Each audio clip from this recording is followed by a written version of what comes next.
right, we are back with another conversation with Billy and Yolanda. Thanks for tuning in. We appreciate y'all's support. Don't forget to subscribe and click that like button, that bell button, whatever it is, so you can be notified as soon as we drop our upcoming videos. So today we are talking about temptation. Temptation. I hope you had a chance to catch our last week video. We ain't talking about these temptations. Right. No, we ain't talking about dancing or doing no moves. We're talking about the temptation of the enemy. And so, babe, why don't you go ahead and share the scripture that we're going to be reading today? Okay. You threw that on me, so let me put my glasses on. And listen, we're hitting temptation all around, okay? All angle. It is in the Lord's Prayer. And lead us not into temptation. But I like the NLT version that says, in Matthew 6:13, it says, and don't let us yield to temptation. You know why I like that? I like it because yield means what? When you're in the car, it means to slow down, stop. Sometimes temptation, we could be doing God's work, we could be obedient. All of a sudden we into some temptation. Yep. Okay, and so it says, but rescue us from the evil one. Rescue us from the evil one. That's our prayer. So we know that Jesus was tempted before he started his ministry. We know Adam and Eve were tempted in the garden. So who are we not to be tempted? You know, it's all around us. We live in a world where there's a lot of distractions. There's a lot of temptation actually in the world. Man. So you got to stand firm in your faith, you know, as singles, as married couples. You really do if you want to walk this Christian journey. Can I get a witness? Yeah, and we're talking temptation all across the board. That's right. There's so many things you can hit with this temptation going on with stuff you see on TV, social media, news, man. So right now, the key is, you know, if you're not careful what you see, what you listen to, and who you listen to, you could be tempted to have fear versus faith. An example is the media is out to put fear into everyone, right? Yes, we know the world is ever turning. We know that the government did some things and influxed the world with money. And so now they're trying to pull back and everybody's talking about the recession is coming or whether it's here or not. Regardless of, we don't want to yield to temptation of having fear versus having faith in this moment. Right. That's not saying be ignorant to what's happening. That's just saying just focus on the Spirit leading you into all truth, right? And what needs to happen. Right. So you got to be smart. Example, this is the time to save. Save your money, save some of your resources, make sure you have a reserve just in case jobs are changing and things of that sort. Right. And if that's the case, then don't be tempted to spend frivolously, right? Maybe less Amazon boxes would be a good idea. No.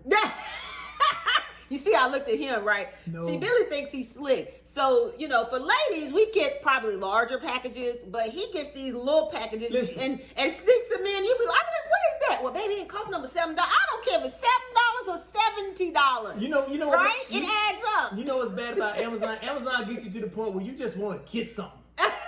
You just want to look out on the porch and see something come to the door. Remember back in the day, we used to have the Sears catalog? Oh, man. So you will order things from the Sears catalog or the Finger Hut catalog. Yeah. I mean, that's what Amazon reminds me of. It's just a digital version of it. They right. And it comes right to your door very quickly. Anyway, we're not here to talk about Amazon. We're here to tell you that live in faith and not fear. So by living in faith, so maybe you want to save at this time versus spend, right? Don't yield to some of the things that are pulling at you, right? We always talk about how, you know, Facebook is the high reel of people's life. Facebook is only going to be what people want you to see.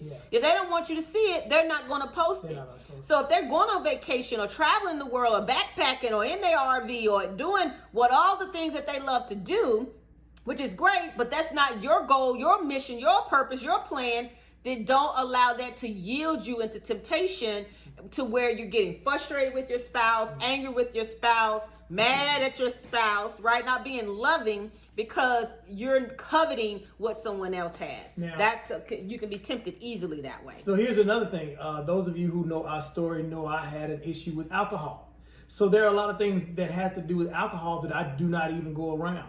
What about some of us that have these anger issues or fight issues or have issues with certain ethnicities of people and you're trying to get over that? You're trying to do well. You're trying to go with follow and be obedient to God's word and do the right thing. Do you think it helps you when you turn on the news and you see certain groups doing certain things? Do you think it helps you when you turn on Facebook and you watch some of these reels? Because people are recording fights. They're not stopping the fights. They're not calling the police, but they're recording these fights and people getting hurt. What does that do? Did that fuel you to do some bad things? You see, that's the kind of temptation you don't want to see. That's right. If you've got porn problems, and you have issues with your marriage because you like looking at other women or you like being with other women or other men, do you think looking at some of these things on TV are going to help you in your relationship? Yeah. Because sometimes they're half dressed half the time on Instagram. I mean, especially this time of year when it's summertime and everybody is wearing pretty much thongs versus any kind of swimsuits, right? And nobody takes pictures from the front anymore. All the pictures are from the side or the back. Am I the only one that noticed that? And you know what? And I don't want you all to think Billy and Yolanda are not talking about what people put on Facebook or Instagram. Billy and Yolanda are talking about those of you who can't handle it, don't need to look at it. Yeah. That's what we're saying. Let me say this. Go ahead. Some of it don't need to be there. Let me just be true. Okay, I got you. I didn't want to step on the toes. Hey, I ain't afraid to step on the toes because we need to do better. Let's talk about those that are yielded into temptation to go hang out, right? And maybe this is not the friend group that's best for you as a couple, right? How many of us have godly couples or people that encourage us and lift us up in our marriage to stay together? I mean, there's so much going on in the world. Many marriages are not making it through the pandemic, and will they make it through this recession that's coming up? So you got to surround yourself with people that are going to be healthy for your relationship. Hold you accountable. And hold you accountable. Don't be tempted to do what's popular or what seems to be fun, but it's not the fun that's going to keep you on your Christian journey. You know, smoking and drinking till you're drunk and passing out, you know, it should not be your focus when you're trying to be on this Christian journey. That is yielding into temptation and yielding you into sin, to bad habits that you definitely don't want to bring on your life. And again, nothing negative to friends that you've grown up with and people that you love. I have friends all the time and they look at me and say, Billy, you don't hang with us no more. You don't hang with us. We're not friends anymore. And I said, I love y'all, but you got to hang with me. I can't hang with you over here. I need you to hang with me over here. But I still got love for you. That's you right. still can have the love for your friends, but if you have something that you need to take control of about you, then you need to go somewhere else to do it. No need to wallow around in what's making you weak, what's keeping you in one place. You got to move so you can be better. Why? You owe it to your legacies. That's good. You owe it to your legacies. You owe it to your kids. Nobody wants to be in that bed about to pass away and then you say, I wish I could have done better. No, it's time to do it now. Time to do it now. It's time to do it now. And then you never know. God will work through you and pull those friends of yours that you miss so much with you. That's right. Yeah, because you continually want to be the light, right? Don't dim your light just to fit in with someone else, right? Just so that you can remain in that circle. Maybe that circle you have outgrown. Just keep that in mind, because the goal here is not to yield into temptation. And you got to figure out what it is that gets you on the edge of where you're almost in that point of temptation. So what is that for you? I want you to take a moment to think about what is happening in your life or happens around you that kind of yields you to temptation.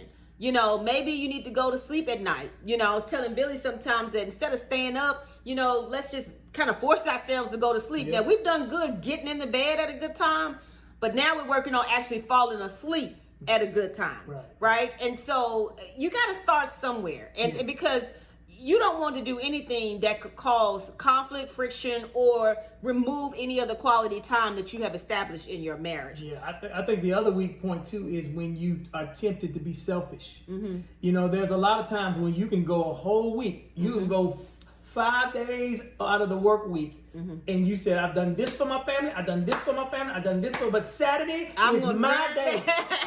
But you never know that your day may yield your children saying, what are we going to do today?